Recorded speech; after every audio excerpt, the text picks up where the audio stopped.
utakuwa kama mti uliopandwa kando kando ya kisima cha maji baridi, kuzao matunda kwa majira yake.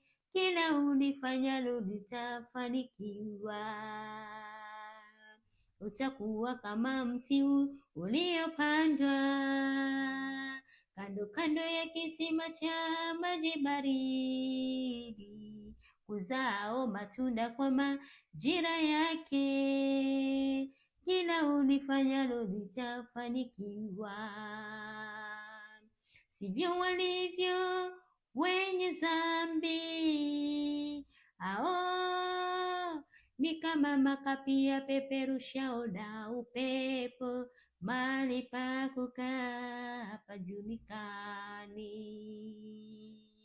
Si kama livyo wenye dhambi, hao ni kama makapi yapeperushao na upepo, mahali pa kukaa hapajulikani. Na waongo ni kama makapi yapeperushao na upepo, mahali pa kukaa hapajulikani. Na wachawi ni kama makapi yapeperushao na upepo, mahali pa kukaa hapajulikani. Na waganga ni kama makapi yapeperushao na upepo, mahali pa kukaa hapajulikani.